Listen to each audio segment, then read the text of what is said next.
وکلا کو آخر میں کہتا ہوں کہ کل ایک بہت تکڑی سپریم کورٹ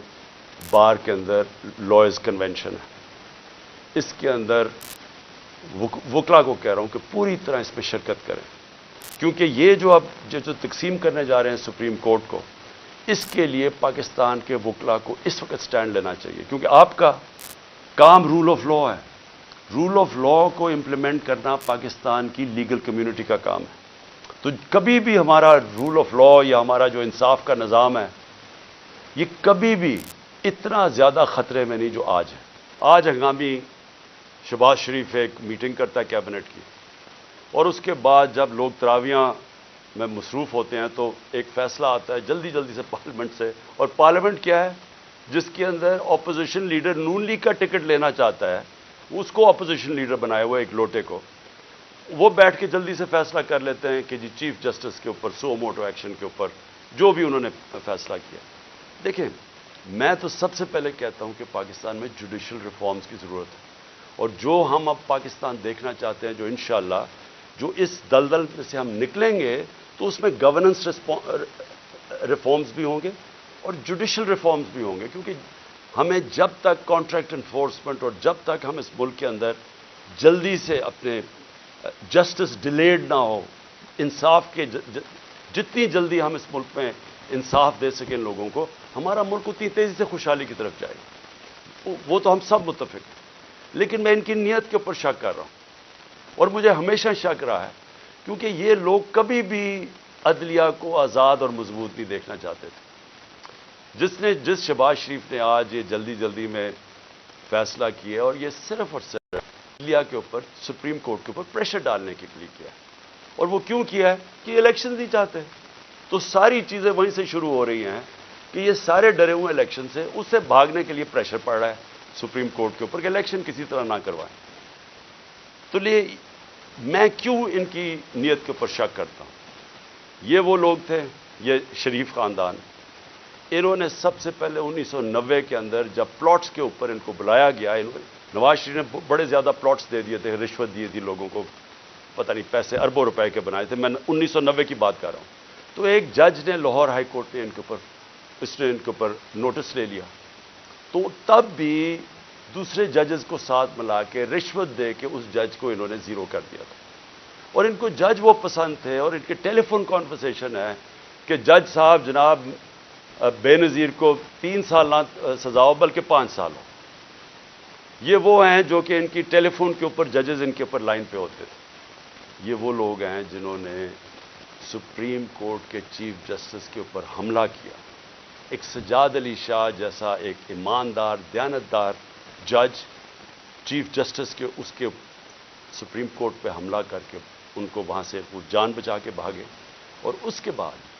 رفیق تارڑ جو ان کا جس کو انہوں نے صدر بنایا تھا، اس نے وہ بریف کیسز لے کے گئے اور انہوں نے کوئٹہ بینچ کو خریدا۔ یہ سجاد علی شاہ نے اپنی کتاب میں لکھا، اور انہوں نے ریوولٹ کروائی، تقسیم کیا، اور اس طرح ایک سٹنگ چیف جسٹس کو ہٹایا۔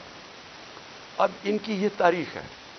اور یہ جج وہ چاہتے ہیں جو کہ ایسے امپائر جو ان کے ساتھ ہوتے ہیں، ان کو کبھی نیوٹرل امپائر کا کانسیپٹ نہیں آیا، کیونکہ یہ انہوں نے غلط کام کرنے ہوتے ہیں۔ جو بھی غلط کام کرتا ہے وہ ایک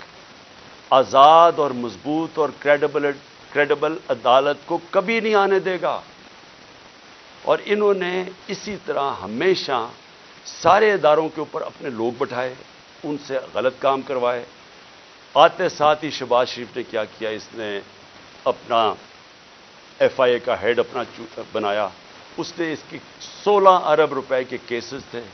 4 اس کے اندر گواہ تھے جو کہ 2 مہینے کے اندر سارے ہارٹ اٹیک سے مر گئے۔ جو ڈاکٹر رضوان ایف آئی اے کا تھا جس نے انویسٹیگیشن کی، اس کو ہارٹ اٹیک ہوا، وہ بھی مر گیا، تو وہ سارا ختم کروایا۔ 8 ارب روپے کے ان کے منی لانڈرنگ کے کیسز تھے نیب کے اندر، اس کے اندر بھی آتے ساتھ ہی پہلے اپنا آدمی رکھوایا، اور اپنا جو انہوں نے آدمی نیب کا ہیڈ لگوایا، اس نے بھی آخر میں استعفیٰ دے دیا کہ میں نہیں ان کے لیے کام کرتا، یہ غلط کام کرواتے۔ دونوں اداروں کی کریڈیبلٹی ختم کی، نہ ایف آئی اے کی کوئی کریڈیبلٹی رہ گئی، نہ نیب کی۔ وہ اب وہ 2 ادارے رہ گئے جن کا صرف اور صرف کام پولیٹیکل وکٹمائزیشن، مخالفین کے خلاف کیسے کیسز کریں۔ اور ان کے ساروں کے کیسز جو 30 سال سے اس ملک کو لوٹ رہے تھے، ان کے کیسز ختم ہو گئے. تو انہوں نے جو آج یہ جو ایک عدالت کو پریشرائز، سپریم کورٹ کو پریشرائز کرنے کے لیے اور چیف جسٹس کو کیا ہے، ساری قوم آج، جبکہ وہ ہم سب چاہتے ہیں کہ عدالتوں کے اندر ریفارمز ہوں، لیکن ان کی نیت کے اوپر آج ساری قوم سمجھ گئی ہے کہ ان کا صرف مقصد ہے الیکشن سے بھاگنا. اور ان کی ساری جو چالیں ہیں اب چل رہی ہیں، اور ان کے ساتھ ہینڈلرز ملے ہوئے ہیں. مجھے افسوس سے کہنا پڑتا ہے کہ جو اپنے آپ کو نیوٹرل کہتے ہیں وہ ان کے ساتھ جا کے کھڑے ہو گئے. اور میں اس کے اوپر بھی بات بھی آؤں گا کہ پھر کیسے توقع کرتے ہیں کہ جب لوگ تنقید کرتے ہیں تو وہ کہتے ہیں کہ جی دیکھیں کسی ادارے کی توہین ہوگی.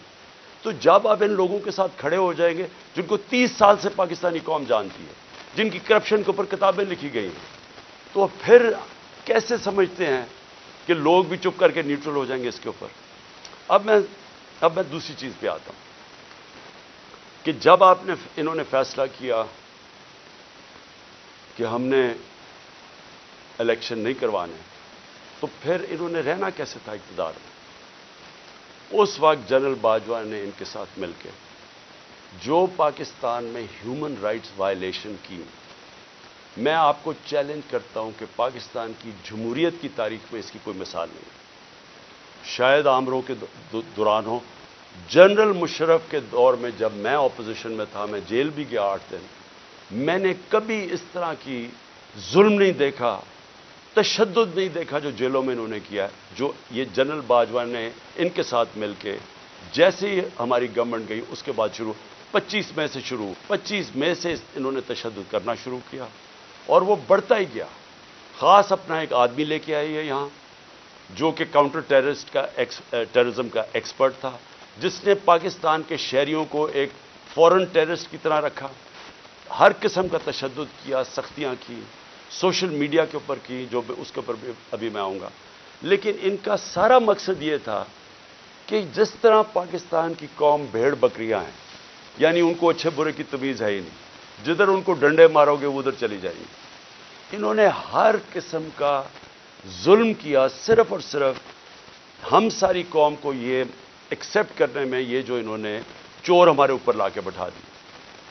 اور جتنا قوم ان کو کہتی رہی کہ ہم ان کو نہیں مانتے، ہم اس کو ایکسیپٹ نہیں کرتے، اتنا انہوں نے ظلم بڑھانا شروع کر دیا. اور مجھے افسوس یہ ہے کہ جب ایسے لوگ آپ لے آئیں جن کو کوئی پتہ نہیں ہے کہ انسانوں کو کس طرح، انسانوں میں اور جانوروں میں کیا فرق ہے، جن کو سمجھ ہی نہیں ہے کہ انسانوں کو ان کے ذہن ہوتے ہیں اور ان کے دل ہوتے ہیں،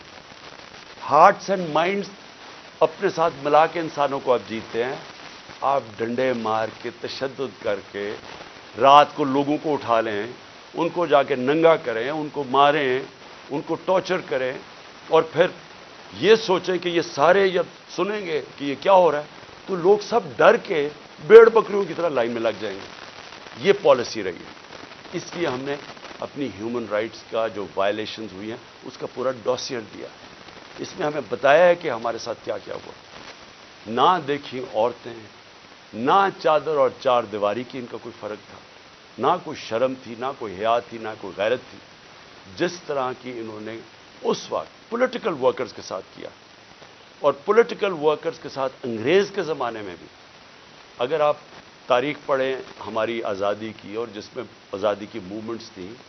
تو پولیٹیکل ورکرز کے خلاف کبھی بھی انگریز کے زمانے میں بھی ایسا ظلم نہیں ہوا جو انہوں نے ہمارے ساتھ کیا. مجھے نوجوانوں نے آ کے کہانیاں سنائیں. انہوں نے جب